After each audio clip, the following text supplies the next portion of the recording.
वालेकुम students, welcome to मेमार institute of technology YouTube channel. आज के सेमिनार में मैं आपको बताऊंगा कि वेब डेवलपमेंट क्या होती है। आपने बहुत ज़्यादा सुना होगा वेब डेवलपमेंट, वेब डेवलपर। तो आज मैं इसका इंट्रोडक्शन दूंगा आपको कि ये असल में होती क्या है। मैंने यहाँ जैसे अपने क्रोम यूआरएल में सर्च किया वेब डेवलपमेंट, इसने मुझे एक रिज़ल्ट दिया। Web development is the process of building and maintaining website and web applications, encompassing everything from design to programming and database management। इसका जो मेन मैं आपको पॉइंट बताता हूँ कि वेब डेवलपमेंट का मतलब है वेबसाइट बनाना और वेबसाइट मेंटेन करना। अब वेबसाइट क्या होती है? ये जो आप डेली बेसिस पे क्रोम यूज़ करते हैं, क्रोम में जो आप असल में ब्राउजिंग के लिए वेबसाइट यूज़ करते हैं वो आप करते हैं google.com। ये इस टाइम भी हमारे पास google.com ओपन है। और आप जैसे फेसबुक यूज़ करते हैं, इंस्टाग्राम यूज़ करते हैं, ये सारी वेबसाइट्स हैं और वेब ऐप्स हैं। अब हम सबसे पहले ये देखते हैं कि वेबसाइट्स बनती कैसे हैं। वेबसाइट बनती हैं प्रोग्रामिंग लैंग्वेजेस से। जैसे हम आपस में बात करते हैं, हमारी भी कोई एक स्पेसिफ़िक लैंग्वेज होती है, इसमें भी हमें प्रोग्रामिंग लैंग्वेज सीखनी पड़ती है। सबसे जो पहली और आप कह सकते हैं बैकबोन जो है वेबसाइट डेवलपमेंट की, वो HTML है। HTML markup language is the standup markup language for document design to be displayed in a web. यानी जिस तरह एक ह्यूमन है, एक इंसान है, उसका जो सबसे स्टार्टिंग पॉइंट है वो उसके जिस्म का ढांचा, स्ट्रक्चर है। इस तरह जो हमारी वेबसाइट का स्ट्रक्चर है वो तैयार होता है HTML पे। आपको अगर वेब डेवलपमेंट करनी है तो HTML आपको आना लाजमी है, ज़रूरी भी नहीं है, लाजमी है, आपको HTML आनी चाहिए।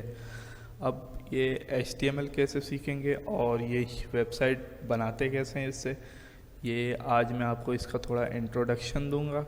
सबसे पहले आपको प्रोग्रामिंग करने के लिए, वेब डेवलपमेंट करने के लिए, सॉफ्टवेयर डेवलपमेंट करने के लिए एक कोड एडिटर डाउनलोड करना पड़ता है। कोड एडिटर का क्या मतलब है? जिसमें आप अपनी प्रोग्रामिंग, अपना कोड लिखें और उसे एडिट करें, चेंज करें। तो उसके लिए आपको यहाँ सर्च करना है VS कोड। ये मैंने सर्च किया है VS code, visual studio code. फिर आप जब इस पर क्लिक करेंगे तो ऐसा कुछ इंटरफेस आपके सामने ओपन होगा। यहाँ आपने डाउनलोड पे क्लिक करना है, आपके पीसी में यह डाउनलोड हो जाएगा। फिर आप जब डाउनलोड पे डबल क्लिक करेंगे डाउनलोड हुई फाइल को, तो वो आपके पीसी में इंस्टॉल हो जाएगा। इंस्टॉल होने के बाद यहाँ आप पहले चेक कर लेंगे कि इंस्टॉल हुआ है या नहीं। विजुअल स्टूडियो कोड मेरे पीसी में पहले से मौजूद है। अब आपने आना है बैक। ये मैं अपने डेस्कटॉप पे बैक आ गया। अपने माउस से आपने यहाँ राइट क्लिक करना है। राइट क्लिक करने के बाद न्यू फोल्डर का मैं नाम लिख देता हूँ HTML इंट्रो। ये मैंने फोल्डर का नाम लिख दिया। मैंने इस पर राइट क्लिक किया। अब ये देखें मुझे यहाँ ऑप्शन आ गया open with code. Open with code का ऑप्शन आ गया, मैंने यहाँ क्लिक किया। यहाँ मेरे पास ये VS कोड का जब फर्स्ट टाइम आप ओपन करेंगे ये आपके पास वेलकम का आएगा और इस तरह का इंटरफेस आएगा। मैंने अपने फ़ोल्डर का नाम रखा था HTML इंट्रो, तो वो मेरे पास शो कर रहा है। अभी इस फोल्डर में कुछ भी नहीं है, ये फ़ोल्डर बिल्कुल एम्प्टी है। आपने यहाँ माउस लेके जाना है, आपको यहाँ नीचे टेक्स्ट नज़र आ रहा है न्यू फाइल। आपने न्यू फाइल पे क्लिक करना है। न्यू फाइल पे क्लिक करने के बाद index.html लिख के आपने एंटर पे क्लिक करना है। हमारी पहली वेबसाइट की फ़ाइल बन चुकी है। ये फ़ाइल अभी बिल्कुल खाली है, मैं यहाँ कुछ भी लिख सकता हूँ फर्स्ट वीडियो।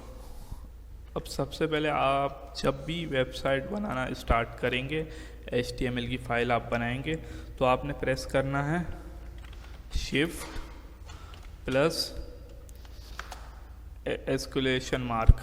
ये कहाँ पे होता है? ये 1 के ऊपर होता है। यानी आपने जो प्रेस करना है शिफ्ट प्लस 1 आपने प्रेस करना है। मैं आपको प्रेस करके दिखाता हूँ। मैंने शिफ्ट पे क्लिक किया, 1 पे क्लिक किया, ये मेरे पास आ गया। अब मैंने एंटर पे क्लिक किया। इसको हम कहते हैं बॉयलर टेम्पलेट। स्टार्टिंग टेम्पलेट भी कहते हैं, बॉयलर टेम्पलेट भी कहते हैं। ये मेन जो टेम्पलेट होता है या इसे आप कह सकते हैं स्ट्रक्चर होता है जिसके अंदर हम वेबसाइट का डिज़ाइन या वेबसाइट का स्ट्रक्चर तैयार करते हैं। इसमें आपको यहाँ पे नज़र आ रहा है डॉक्यूमेंट। सबसे पहले हम इसको ओपन करके देखते हैं कि अभी ये हमारा पेज कैसा दिख रहा है। ओपन करने के लिए आपने बैक आना है, जो फोल्डर बनाया था ये इंडेक्स पे आपने डबल क्लिक करना है, ये फाइल आपकी ओपन हो जाएगी क्रोम ब्राउज़र में या जो भी आपके पास ब्राउज़र होगा। अब आप ये देखें यहाँ हमें डॉक्यूमेंट लिखा हुआ शो हो रहा है। हमने तो अभी तक कुछ भी सेट नहीं किया। अब हम दोबारा VS कोड में आते हैं। यहाँ टाइटल डॉक्यूमेंट है पहले से। अगर मैं यहाँ टाइटल चेंज कर दूँ फर्स्ट वीडियो, फिर हम वहाँ जाते हैं, आपको एक दफ़ा पेज को रिफ़्रेश करना है। ये टाइटल फर्स्ट वीडियो हो गया। यहाँ आप अपना नाम भी लिख सकते हैं या कुछ भी लिख सकते हैं। पाकिस्तान, मैंने यहाँ लिखा पाकिस्तान आ गया। लेकिन ये तो टाइटल है। अगर हमें इसमें इस बॉडी के हिस्से में कुछ लिखना है जहाँ असल में हमारी वेबसाइट शो होती हैं, तो आपने बॉडी में आना है। यहाँ पहले आपने लिखना है H आप लिखेंगे, ये आपको खुद ही सजेशन दे देगा। H1 H2 H3 ऐसे करके H6 तक हैं। H का मतलब है हेडिंग। जैसे आप अपनी कॉपी में हेडिंग देते थे, कहीं भी आप हेडिंग देखें तो H6 तक हेडिंग्स होती हैं। H1 का मतलब सबसे बड़ी हेडिंग, H2 का मतलब उससे छोटी, ऐसे करते करते H6 तक हमारे पास हेडिंग्स होती हैं। मैंने H1 पे क्लिक किया।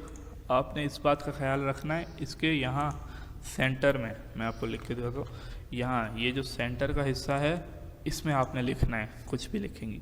अब मैं यहाँ लिखता हूँ माय फर्स्ट यूट्यूब वीडियो। अब क्या ये हमारी वेबसाइट में शो होगा? बिल्कुल शो होगा। मैंने यहाँ वेब पेज रिलोड किया, मेरे पास माय फर्स्ट यूट्यूब वीडियो आ गया। अब मैं H2 भी लेता हूँ। मैंने H2 लिया, इसको मैं कॉपी कर लेता हूँ, Ctrl+C Ctrl+V। अब देखते हैं ये कैसा शो होगा। My first YouTube video show हुआ, H1 से छोटा। ये हमारा H1 में था तो ये बड़ा टेक्स्ट शो हुआ। हेडिंग H2 की हेडिंग हमारी H1 के मुकाबले में छोटी हुई। अब मैं इसी तरह H3 भी आपको करके दिखाता हूँ। H3 में मैं Ctrl+V से पेस्ट करता हूँ। इस तरह से ये हेडिंग और छोटी हो गई। इस तरह अभी तक आपको समझ आ गया होगा कि H1 H2 H3 का असल में यूज़ क्या होता है। ये हमारी वेबसाइट में एज आ हेडिंग काम करती हैं। अभी आप बस इतना याद रखें कि H1 H2 का मतलब है हेडिंग। मैं दोबारा से H1 लिखता हूँ। अब मैं चाहता हूँ कि ये सब्सक्राइब का जो कलर है वो रेड हो जाए। आपने कुछ भी नहीं करना। यहाँ हेड के बाद आपने STYLE स्टाइल लिखना है। इसके अंदर आपने लिखना है H1, उसके बाद करली ब्रैकेट। इस तरह से आपने करली ब्रैकेट ओपन करना है।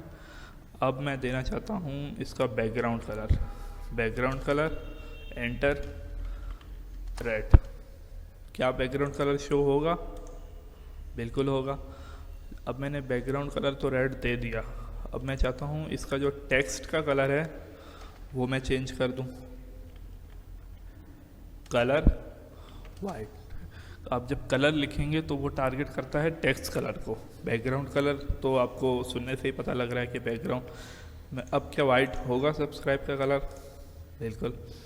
अब मैं चाहता हूँ कि ये बिल्कुल जो सब्सक्राइब है ये इसके साथ चिपका हुआ है, इसके अंदर से स्पेस आ जाए। आपने यहाँ PADDING पैडिंग एंटर 10 पिक्सल्स क्या होते हैं? आपने अगर MS ऑफिस चलाया हो या फ़ोटोशॉप चलाया हो तो आपको पता होगा कि पिक्सल्स क्या होते हैं। नहीं तो अभी आपको इसमें इतना घुसने की ज़रूरत नहीं है। आप इसको यही कर लें कि ये साइजिंग होती है। 10 पिक्सल्स की मैंने पैडिंग दी, रीलोड। अभी साइड से काफ़ी स्पेस आ गया है। अब मैं लिखता हूँ H2 से माय यूट्यूब चैनल। अब मैंने ये लिखा। अब यहाँ देखते हैं माय यूट्यूब चैनल शो हो रहा है, लेकिन इसमें स्टाइलिंग क्यों नहीं आ रही? क्यों? क्योंकि हमने H2 में लिखा है और स्टाइलिंग हमने की है H1 में, इसलिए अब मैं चाहता हूँ कि H2 में भी स्टाइलिंग आए। वैसे ही हम कर्ली ब्रैकेट लेंगे। बैकग्राउंड कलर मैं इस टाइम येलो रख लेता हूँ और कलर रख लेता हूँ। कलर का क्या मतलब है? Text colour black. अब मैं जाके यहाँ पेज रिफ़्रेश करता हूँ, ये भी उसी से कलर फिल हो गया। अब इसमें भी हम पैडिंग देते हैं। पैडिंग का मतलब अंदर से स्पेस। 10 पिक्सल्स की हमने पैडिंग दी, रीलोड किया पेज, पैडिंग हमारी शो हो गई। इसी तरह से आप H3 में भी कर सकते हैं। मैं आपको एक दफ़ा करके दिखाता हूँ। And like video. अभी हम पेज पे जाके चेक करते हैं, रीलोड, लाइक वीडियो आ गया। कुछ भी नहीं करना। आप इस तरह से भी कर सकते हैं। आपने जो H2 किया है Ctrl+C, उसी को आप Ctrl+V करें। इसको H2 को रिमूव करके यहाँ से H3 कर दें। इसका कलर मैं चेंज कर देता हूँ। ये भी हमारे पास तीनों शो हो गए। अब उसके बाद जो मेन सबसे ज़्यादा यूज़ होने वाला एलिमेंट है वो है डिव। डिव का क्या मतलब है? डिव एज अ बॉक्स काम करता है। एक जो आप डब्बा जिसको बोलते हैं या बॉक्स, इसके अंदर भी हम ये सारी चीज़ें रख सकते हैं। मैं यहाँ से रिमूव कर देता हूँ। होगा क्या? कुछ भी नहीं, अभी तक वैसा है। लेकिन अब ये सारी चीज़ें इस डब्बे के अंदर हैं, तो हम इसे एज अ पेरेंट देखेंगे कि ये जो डिव है इन तीनों का पेरेंट है, तो हम इसे और ज़्यादा अच्छे से हैंडल कर पाएंगे। लेकिन अभी आप इस सेशन को यहीं तक रखें, H1, H2, H3 और ये बेसिक स्टाइलिंग तक। फिर मैं नेक्स्ट वीडियो में आपको और बताऊंगा कि ये स्टाइलिंग और इन पेज CSS किस तरह से लिखते हैं, एक्सटर्नल CSS किस तरह लिंक करते हैं, और बाकी भी चीज़ें कि वेब डेवलपमेंट में और क्या क्या होता है। अब मैं आपको बताता हूँ कि आपने अटेंडेंस किस तरह से लगानी है। अटेंडेंस लगाने के लिए आपने कमेंट में जाना है, अपना नाम, कोर्स का नाम और नीचे प्रेजेंट लिखना है। ये जब आप लिखेंगे तो आपकी जो प्रेजेंट है वो ऑटोमेटिक अटेंडेंस काउंट हो जाएगी। और अगर आपने अभी तक यूट्यूब चैनल को सब्सक्राइब नहीं किया है, उसे भी सब्सक्राइब कर लें और इसको भी ज़रूर घर पे ट्राई करें। VS कोड डाउनलोड करें, इसमें HTML की फ़ाइल बनाएं जिस तरह मैंने बनाई है। आपको कोई चीज़ समझ में नहीं आई है, आप वीडियो को दोबारा रिवाइंड करके देख सकते हैं। और फिर मिलते हैं आपसे नेक्स्ट सेमिनार में। तब तक के लिए अल्लाह हाफिज़।